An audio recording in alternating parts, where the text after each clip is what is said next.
hey, you know how in those old war movies, the good guys always have this impenetrable shield that bounces everything back?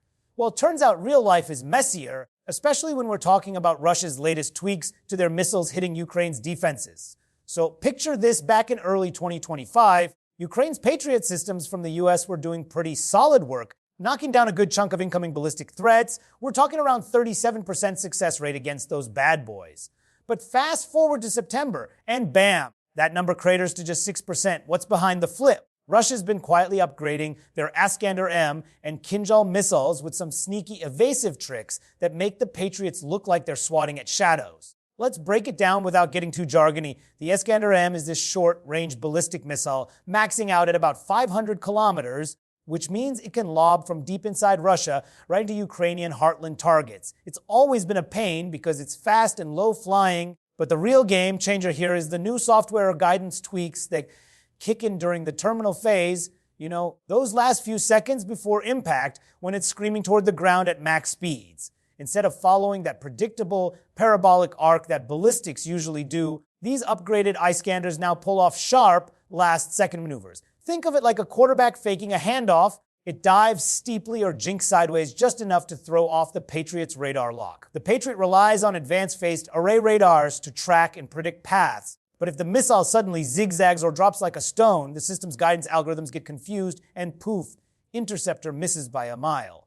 Now, don't get me started on the Kinzhal. That's the hypersonic darling, air-launched from MiG-31 fighters, clocking in at around 480 kilometers range, but with speeds that hit Mach 10. It's basically a mini ICBM on steroids, and Russia's mods here are even wilder. Reports say they've amped up the maneuverability with better control surfaces, or maybe even some thrust vectoring in the nose cone, allowing it to perform these evasive S-turns or radical pitch changes right as it's descending. Imagine trying to hit a supersonic bird that's suddenly swerving like it's dodging raindrops. That's the nightmare for Patriot crews. Ukrainian operators have to fire multiple interceptors, sometimes a dozen or more per Kinzhal, just to have a shot at it, and with each Patriot missile costing millions, that's a budget killer. Word on the street from insiders, like those Financial Times scoops, is that these changes weren't some overnight miracle. Russia's been testing this stuff in Syria and maybe even earlier Ukraine strikes, iterating based on what they've learned from failed intercepts. It's not like they reinvented the wheel. It's more evolutionary, building on existing tech to exploit known weaknesses in the Patriot's PAC-3 missiles, which are optimized for straight-shooting threats. The radar gaps. Yeah, those get wider when the target's path isn't ballistic anymore. It's quasi-ballistic now, blending predictability with chaos. And get this, in one September barrage, Russia mixed these upgraded missiles with decoys and drones, overwhelming the system so even if a Patriot snags one, the others slip through. The fallout. Ukraine's air shield feels a lot thinner these days. Strikes on power grids, military depots, even near Kyiv's government spots. They've landed harder hits lately because fewer missiles get swatted. Zelensky's team is scrambling, begging for more Patriots and software patches from the US, but Raytheon folks are saying it'll take months to counter these moves. On the flip side, Russia's not invincible. They're burning through stockpiles fast, and each launch costs them big too. Iskanders run about $3 million a pop, Kinzhal's way more. But tactically, it's a win for Putin, showing the West that tech edges can dull quick if you adapt faster. Looking ahead, this cat and mouse game is only ramping up. Ukraine's layering in other systems like NASAMS for shorter ranges, and there's talk of AI upgrades to predict these jinks. But Russia's probably already plotting the next layer, maybe cluster warheads or even stealthier coatings. It's a reminder that in modern war, it's not just about the boom, it's the brains behind the flight path that decides who blinks first. Wild times, right? Makes you wonder what's next in this endless chess match. Let's talk about this interception rate nosedive because it's like watching a once unbeatable goalie suddenly let in goals from everywhere. Back in the summer of 2025, things were looking somewhat steady for Ukraine's air defenses, specifically those shiny US Patriot systems that were batting away Russian ballistic missiles at a respectable 37% clip in August. I mean, not perfect by any stretch, but enough to make you think, okay, we've got some breathing room here. These Patriots, with their PA-3 interceptors zipping up at Mach 5, were locking onto those predictable arcs of Iskanders and Kinzhals, guiding the killers right into the threats, and turning potential disasters into fireworks over the Black Sea, or whatever.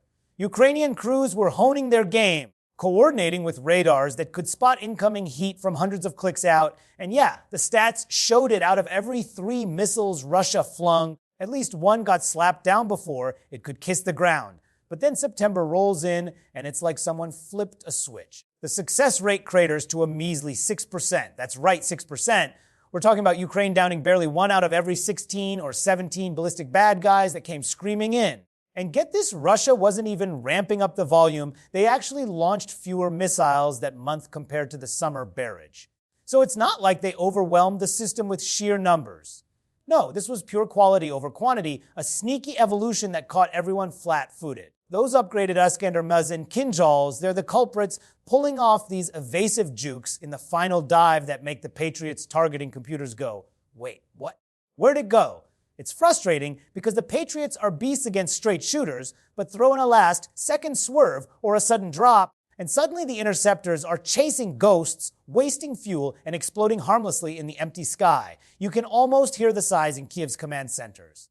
One big strike in mid-September targeted a power substation near the capital, and out of a salvo of 5 Iskanders, 4 punched through blackouts for thousands, hospitals on generators, the whole grim routine. Another hit on a military depot in the east saw Kinzhal slipping past like they owned the airspace, courtesy of those air launched hypersonic twists that outpaced the Patriots' reaction time.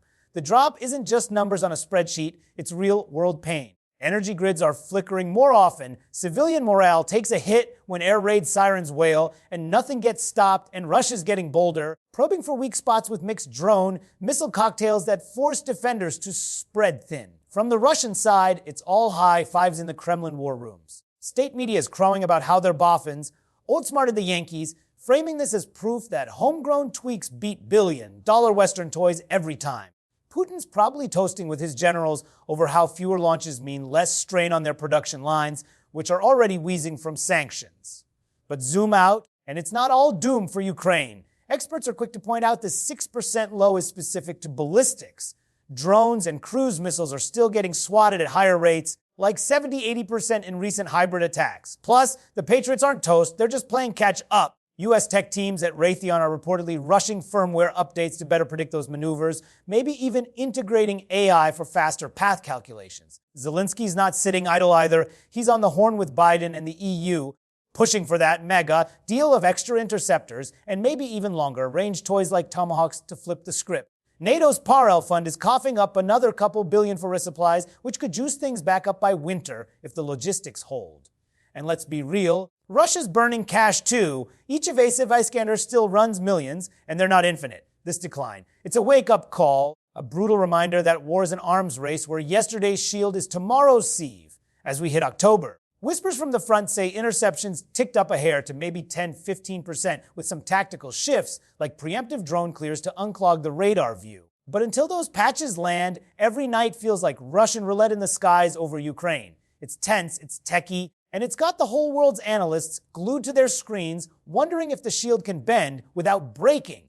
What a ride, huh? Makes you appreciate a quiet sky. You ever feel like you're building a fortress only for the enemy to find the one loose brick and kick it in? That's basically the vibe with Ukraine's air defenses right now, especially after Russia's sneaky upgrades to those Iskander and Kinzhal missiles started punching holes in the Patriot shield. It's not just a minor glitch.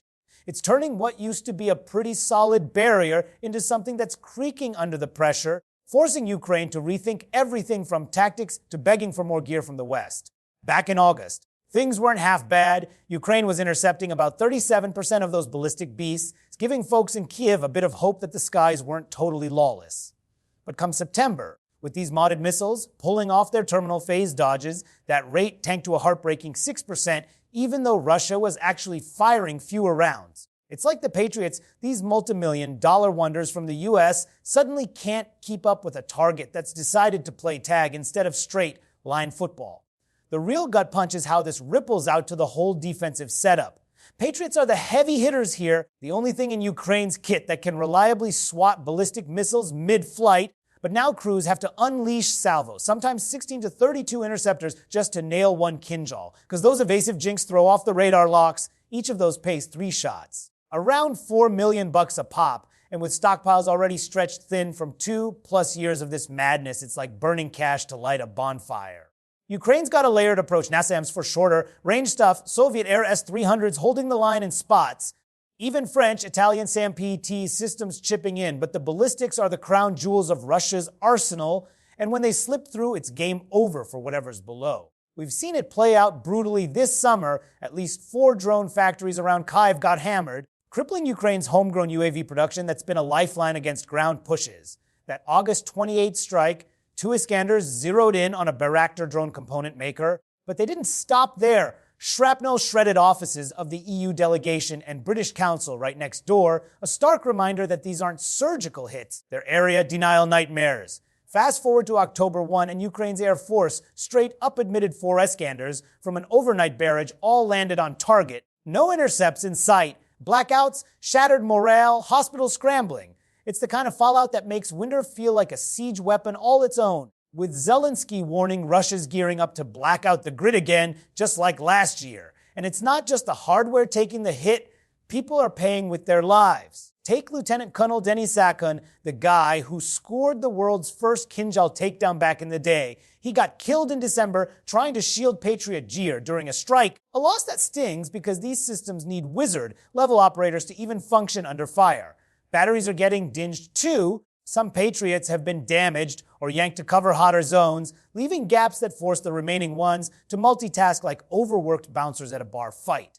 A former Ukrainian official called it a straight-up game changer for Russia, and you can see why. It's not overwhelming with numbers, but outsmarting with smarts, making every launch more efficient and every breakthrough more devastating. Ukraine's not rolling over, though. They're piping engagement data straight to Raytheon and Lockheed Martin, hoping for software patches that can predict those wild dives. Think AI tweaks to radar algorithms, maybe even better integration with drone spotters for early warnings. Zelensky's out there pitching for up to 10 full Patriot batteries, cash on the table if the West bites, while NATO's funnels like the Parl Fund keep the interceptors flowing.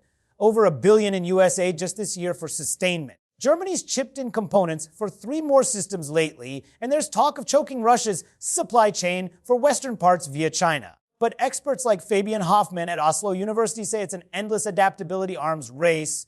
Russia mines failed intercepts to iterate, just like the US does, so any fix might buy time but not eternity. A U.S. Defense Intelligence report from mid-year nailed it. Ukraine's struggled to consistently use Patriot against these tactical twists, turning what was a shield into a sieve. Zoom out, and this is eroding Ukraine's edge in the skies, where control means everything, from protecting power plants that keep the lights on to shielding factories, churning out the next wave of drones. It's sapping that fighting spirit, too. Every unchallenged boom echoes louder, whispering that the West's tech isn't invincible. Yet Ukraine's still downing 70-80% of drones and cruises in hybrid swarms, proving the multi-layer game's not dead. As October chills set in, it's a high-stakes poker hand. Can the patches land before the grid goes dark, or will Russia double down on these hypersonic head fakes? Either way, it's a brutal lesson in modern war. No fortress lasts if the walls learn to dance.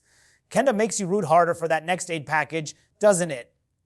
Stepping back from the missile mayhem, Ukraine's air defenses aren't some one-trick pony. They're a whole patchwork quilt of systems holding the line, blending those beastly U.S. Patriots with Norwegian, American NASAMS for mid-range threats and the old-school Soviet S-300s that still pack a punch in a pinch.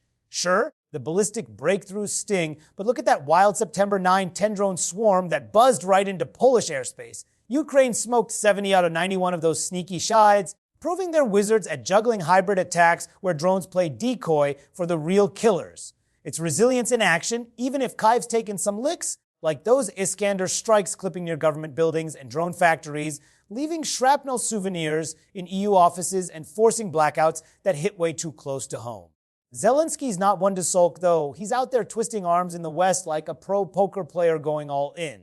Just last week at the UN, he pulled Trump aside for a hush-hush chat, straight up asking for those long-range Tomahawk cruise missiles with their 600-kilometer punch to finally let Ukraine hit back deep in Russian turf and maybe force Putin's hand at the table. The U.S. is mulling it over, with VP Vance floating sails through European proxies to skirt the red tape, and Zelensky's bundling it into a mega ask for up to $90 billion in arms overall. NATO's PRL funds already funneled $2 billion for Patriot refills, keeping the interceptors stocked amid the scramble for software fixes from Raytheon to outfox those evasive jinks. Putin's barking warnings that this spark new escalation painting it as NATO boots on the ground, but Kiev's betting big that Western spine will stiffen before winter bites. It's this tense tango, Russia probing gaps, Ukraine layering up and lobbying hard, that keeps the skies from total chaos. As October kicks off, with interception rates maybe nudging up to 10% on tactical tweaks, the real plays in that aid pipeline. If Tomahawks land, it flips the script from defense to deterrence. Fingers crossed, right? The world's watching this high wire act, wondering who'll blink. Hey, let's wrap this missile madness into a quick hit. Russia's been pulling a fast one on Ukraine's sky-high defenses, tweaking their Iskander M and Kinzhal rockets with sneaky last-second swerves that make the U.S. Patriots chase their tails. Back in summer 2025, Ukraine was batting 370 on intercepts, but by September, it nosedived to a lousy 6%, letting strikes hammer drone factories, power grids, and even spots near Kyiv's halls of power. It's a budget buster too, crews firing salvos of those 4 million interceptors just to maybe snag one, thinning stockpiles and morale while blackouts bite harder into winter prep. Russia's crowing about outfoxing Western wizardry, but Ukraine's no pushover, their layered setup. Patriots, NASAM S-300s still smoke 70% of drone swarms, like that Polish border buzzkill. Zelenskyy is hustling for Tomahawk toys and 90 billion aid hauls, with NATO's Purell fund already pumping 2,000 billion to reload the guns, while Raytheon's patching software to predict those jinks. Putin's warning of escalation, but this arms race tango's far from over. Russia's stocks are straining, and a few smart fixes could flip the shield back solid. Tense skies ahead, but Ukraine's adapting faster than you think. Fingers crossed for that aid drop before the frost hits.